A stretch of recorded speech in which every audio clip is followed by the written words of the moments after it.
Boa noite, amigos do Centro Espírita Ibirajara.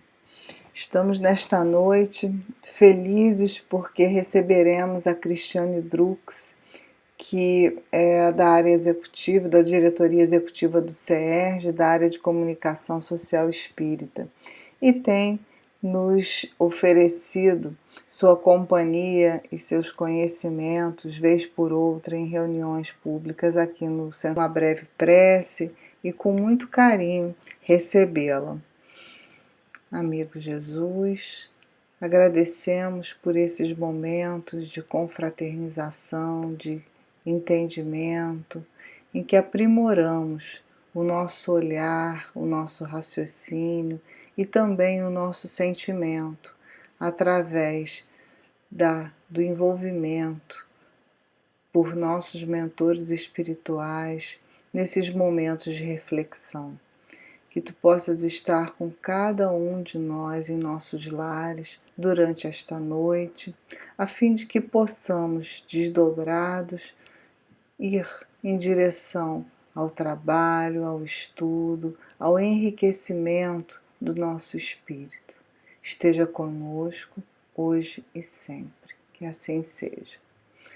Então, amigos, vamos ouvir a Cristiane falar sobre um tema muito relevante, com base na codificação e na obra de Joana de Ângeles, que é: com lucidez e responsabilidade, finalmente a liberdade. Vamos lá, é contigo, Cristiane. Olá, queridos, é com muita alegria que estamos aqui mais uma vez conversando com os irmãos do Centro Espírita Ibirajara. E hoje vamos tratar de uma temática que, para mim, considero bastante empolgante, com lucidez e responsabilidade, finalmente a liberdade. Nós vamos, para começar, recorrer a um artigo que Kardec coloca em Obras Póstumas. Ele vai tratar nesse texto sobre a liberdade, a igualdade e a fraternidade, e vai se debruçar também sobre esse movimento que marcou a história da humanidade, que foi a Revolução Francesa. Diz Kardec o seguinte: considerada do ponto de vista da sua importância para a realização da felicidade social, a fraternidade está na primeira linha. Ela é a base ideológica desse conjunto de ações, né, que foi a grande bandeira hasteada pela Revolução Francesa, que se manifesta e se ergue contra uma situação de achatamento do povo pela realeza e pela dinastia dos reis da França. Então, diz Kardec que a fraternidade está na primeira linha, ela é a base de todo esse processo ideológico. Sem ela, não poderiam existir a igualdade nem a liberdade séria. A igualdade decorre da fraternidade.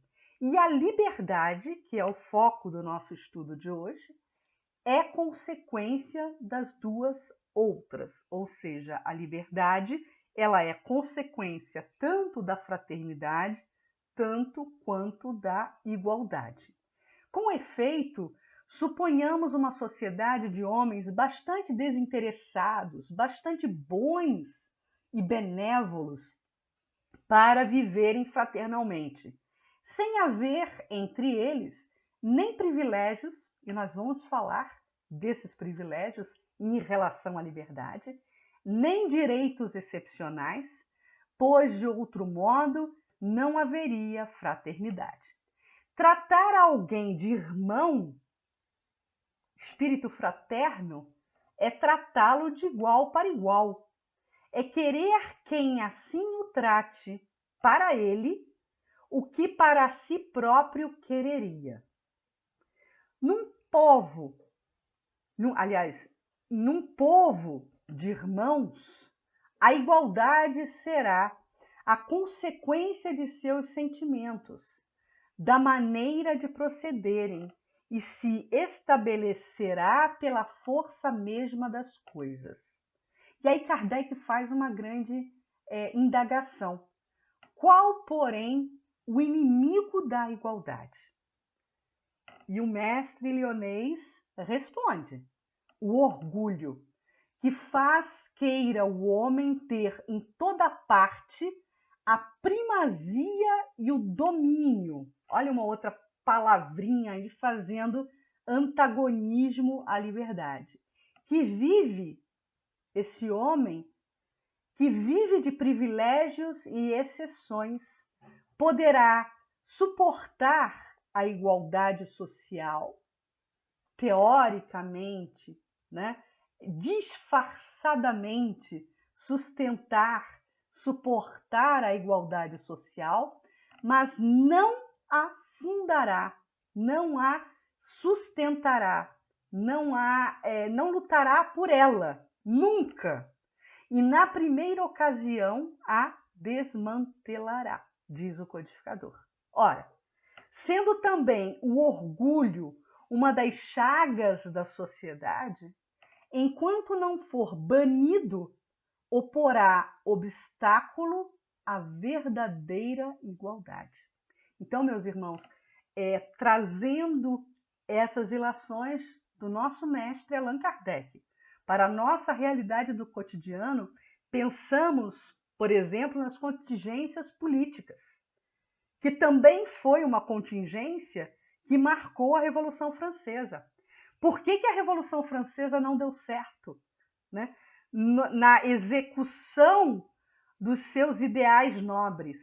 Exatamente porque foi tisnada, foi manchada pelo personalismo, pelo orgulho e pela vaidade.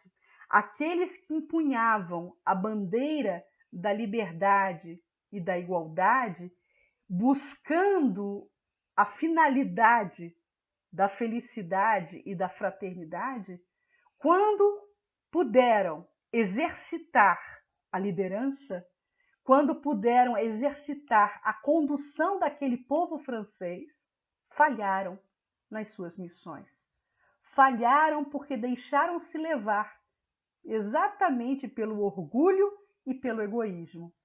E aí Kardec vai, a partir desse momento no texto, focar especificamente a liberdade, que também é foco do nosso estudo de hoje.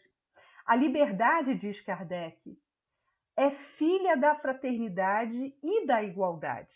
Falamos da liberdade legal e não da liberdade natural, aquela prevista no Livro dos Espíritos, no capítulo 10, que ganha consonância com a lei maior e com a lei divina, a lei de liberdade, que de direito é imprescritível, diz o codificador, para toda a criatura humana, desde o selvagem até o civilizado.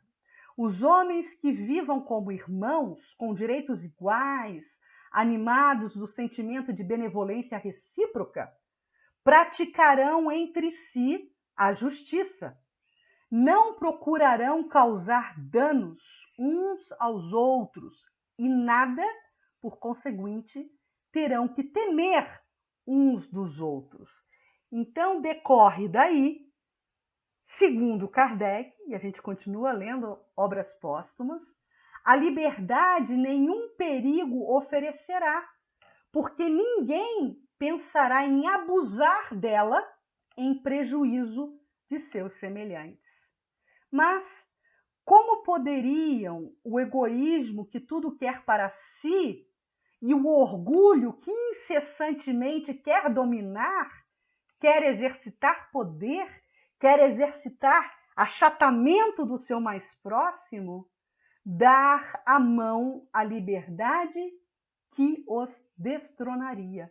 Kardec afirma que o exercício da verdadeira liberdade destronaria, aniquilaria o egoísmo e o orgulho, que são as maiores chagas sociais. O egoísmo e o orgulho são, pois, dessa forma, segundo Kardec, os inimigos da liberdade, como o são da igualdade e da fraternidade. A liberdade pressupõe, vamos ver qual é a condicionante que Kardec coloca aqui no texto. A liberdade pressupõe confiança mútua. Ora, não pode haver confiança entre pessoas dominadas pelo sentimento exclusivista, olha o personalismo aí, o sentimento exclusivista da personalidade, diz ele. Não podendo cada uma satisfazer-se a si própria, senão à custa de outrem. Todas estarão constantemente em guarda, umas contra as outras. Então nós ficamos retidos, engessados em relação ao nosso irmão em humanidade, porque tememos, nos sentimos ainda como animais acuados, prontos a reagir a qualquer ímpeto de violência que seja manifestada contra nós. Então, sempre receosas de perderem o que chamam seus direitos, diz Kardec, a dominação constitui a condição mesma da existência de todas, pelo que armarão continuamente ciladas a liberdade e a coartarão quando puderem.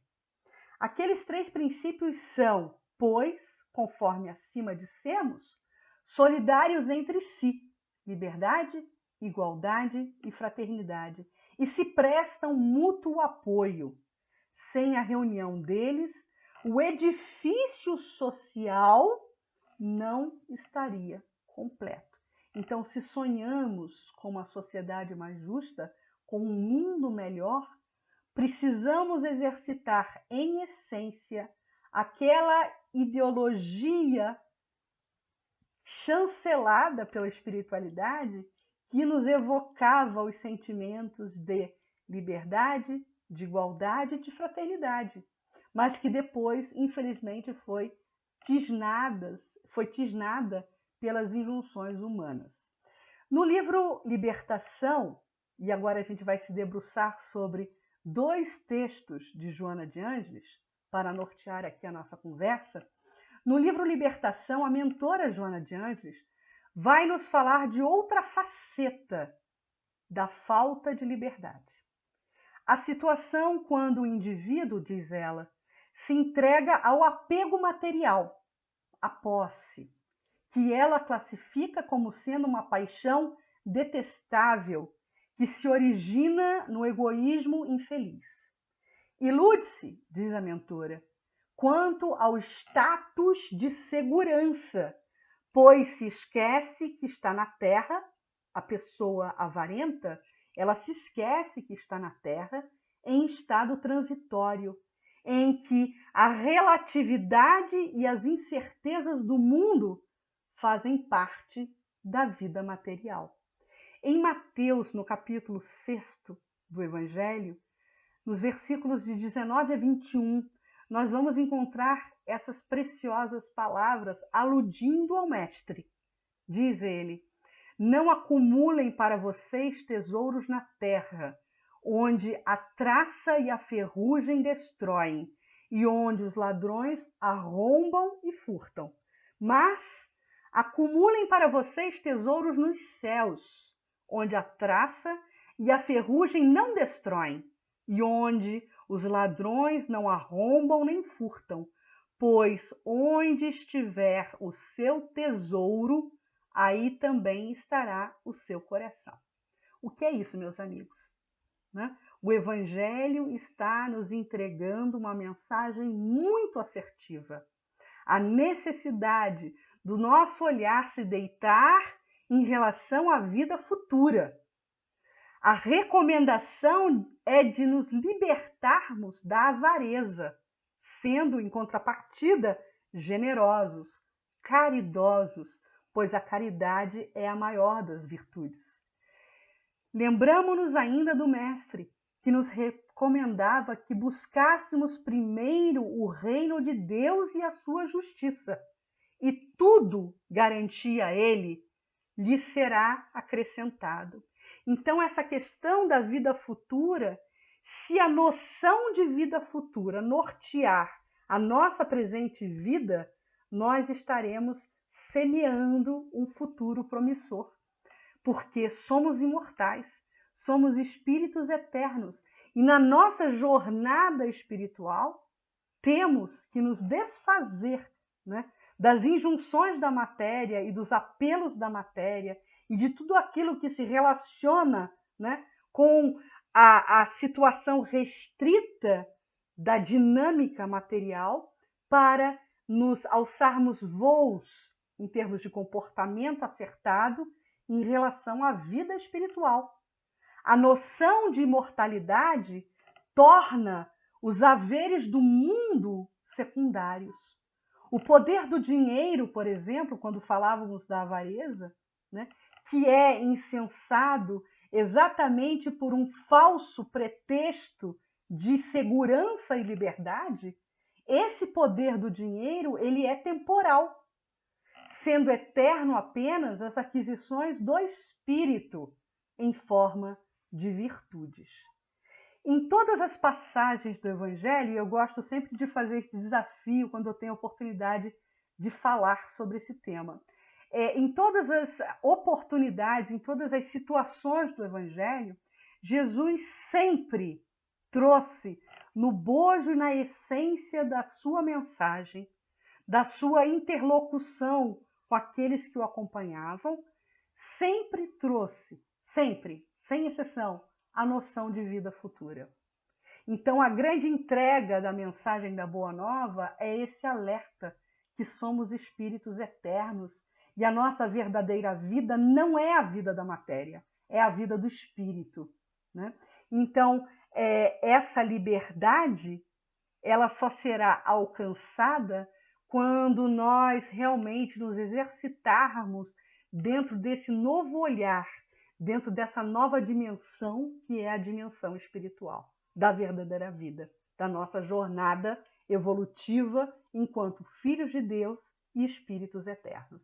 Em outro aspecto, e aí continuando na questão da liberdade, que todos nós almejamos, a liberdade social ou a liberdade ideológica vai encontrar na violência uma ferramenta que muitos se utilizam para se imporem, para a sua aquisição, para a garantia da liberdade ideológica. Porém, isso também é um erro.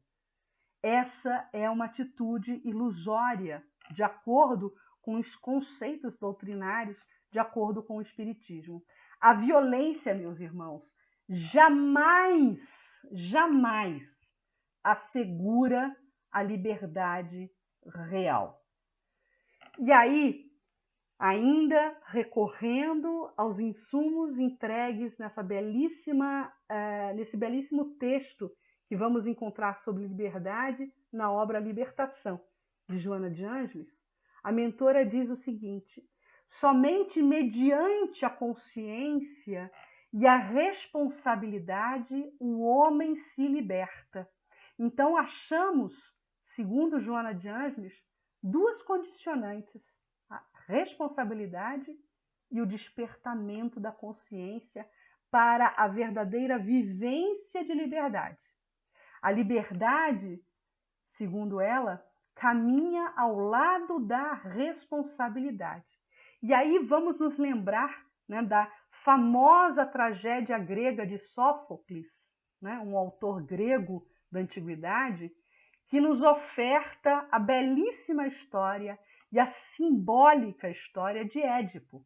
Édipo, que se apaixona por Jocasta, que vive uma relação amorosa com ela e que, para isso, mata o seu inimigo, né, que disputava com ele a atenção de Jocasta. Mata Laio, o rei Laio.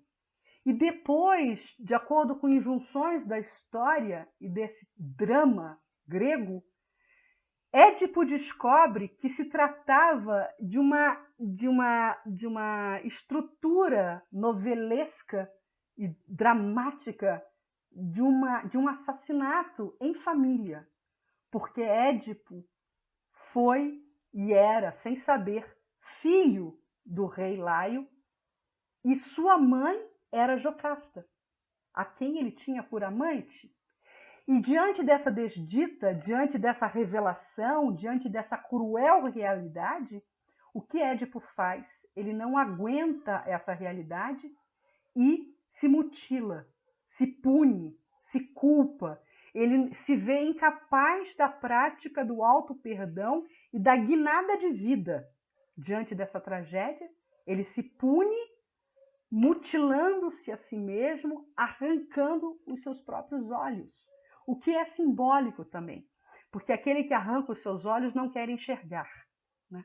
Não quer se debruçar sobre a realidade, não quer praticar algo imprescindível, que é algo que nós agora vamos começar a tratar, que é o processo do autodescobrimento, o processo do autoburilamento, que vai facultar o pleno exercício da liberdade.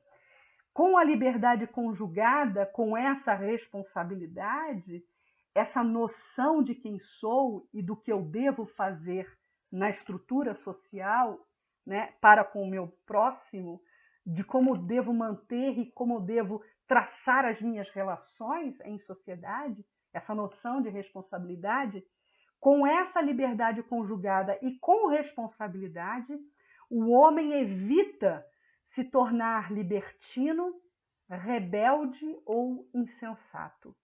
Por exemplo, e aí a gente se lembra de outra grande bandeira e outra grande luta, que foi a tão sonhada liberdade sexual na década de 50, 60, que assinalou muitos e vários episódios nessa busca dessa tão sonhada liberdade sexual, assinalou vários episódios marcados pela ausência da maturidade emocional e da dignidade espiritual. E essa ausência de dignidade espiritual e de maturidade emocional pode se constituir em abusos de toda sorte. E, aliás, a história da humanidade foi marcada também por esses abusos na década de 60, e grandes pedras de tropeço. Faculta, por exemplo, meus irmãos, o aborto delituoso, a promiscuidade moral, condicionando o homem ao seu primarismo, ao seu estado ainda primário, né? Então, a liberdade, ela é um direito que se consolida, diz a mentora Joana de Ângeles, na razão direta em que o homem se autodescobre. Olha o autodescobrimento entrando aí novamente. Agostinho de Hipona, Santo Agostinho, nos recomendando a rotina, né, de vasculharmos em nós mesmos, ao término do dia, quais foram os nossos feitos, o que fizemos de bom, o que fizemos de ruim e o que podemos fazer para melhorarmos o nosso posicionamento diante da vida, né? Esse processo de autodescobrimento e se conscientiza, podendo identificar dessa forma, nesse processo, os próprios valores que deve aplicar de forma edificante, respeitando a natureza e tudo que nela existe. Esse pensamento de Joana de Ângeles nos abre um ensejo de nos debruçarmos sobre um outro viés nesse estudo sobre a liberdade. Porque quando ela fala de respeito à natureza e tudo que nela existe, nós entramos aí na seara, né, da bandeira ecológica, da bandeira da sustentabilidade. E o homem, nesse processo imaturo, onde ele ainda estagia, se torna, curiosamente, ironicamente, o maior predador do mundo. Não são os animais, é o homem. Porque os animais, eles se comportam dentro de uma dinâmica harmônica, mesmo dentro da cadeia alimentar, que prevê, né, a violência e que prevê a agressão mútua entre espécies, mas isso com o sentido de sobrevivência, com o sentido de necessidade de alimentação. Isso tudo regido por uma lei maior, por uma lei divina, que equaliza em harmonia, né, o contingente das espécies. Então, quando pensamos em ecologia, o que desponta como maior predador é justamente o homem. Nós precisamos entender, meus amigos, que a nossa liberdade jamais pode interferir no direito dos outros. Essa é uma outra grande premissa. A liberdade, ela é uma atitude perante a vida. Só há liberdade quando se ama conscientemente. Eu até sublinhei essa frase aqui de Joana de Ângeles para poder compartilhar com vocês. Vou repetir. Só há liberdade quando se ama conscientemente. E aí a gente para pensar que duas questões normalmente afligem a todos nós dentro das nossas jornadas evolutivas. Afligem os espíritos de uma forma geral e restrita. Duas questões: trauma e culpa. Ou aquele espírito sofreu um ato mal que o traumatizou, que criou feridas, que abriu feridas, que criou traumas, ou ele agiu de forma equivocada para com o outro, para um outro irmão encaminhada, em humanidade. E aí ele vai sentir culpa. E quando se trata da culpa, Joana nos garante que a culpa é a manifestação da nossa consciência perante uma infração em relação à lei divina. E nós temos, nessa estrutura de pensamento, né, justamente a garantia que verdadeiramente livre é aquele que articula os valores do espírito, que em qualquer situação se encontra feliz e pleno. E aí, nessa articulação dos verdadeiros valores do espírito que vão resultar em felicidade e plenitude, isso vai significar para nós a ausência do medo do futuro e também vai nos tranquilizar, vai nos garantir harmonia e plenitude no presente, sem as angústias do presente. Então, meus irmãos, quando refletimos sobre liberdade dentro da proposta temática para a minha fala, para esse meu encontro com vocês, com lucidez e responsabilidade, finalmente a liberdade. E dessa forma, nós tentamos sedimentar alguns argumentos, algumas bibliografias, alguns amigos espirituais, né? Allan Kardec como grande codificador da doutrina espírita e Joana de Ângeles, essa mentora amorosa que tanto nos ilumina com as suas palavras em consonância com a verdade maior, nós agradecemos pela oportunidade e esperamos ter alcançado com êxito o objetivo desse estudo. Até uma próxima vez e um beijo no coração de cada um de vocês. Muito obrigada, Cristiane, pela sua gentileza, por ter aceito o convite. O grupo de estudos de Joana de Ângeles agradece muito a sua disponibilidade e atenção. E quero dizer que terminamos hoje de estudar o capítulo 1 do Homem Integral, em que o último item é exatamente liberdade. Então, os queridos do grupo Joana de Ângeles já têm uma visão ampliada, né, enriquecida pelas obras póstumas, pela codificação, pela visão dos espíritos de Kardec, além das questões pontuais que têm mais natureza individual que Joana de Ângeles coloca em sua obra. Muito obrigada por enriquecer o nosso estudo e desejamos a você uma excelente noite.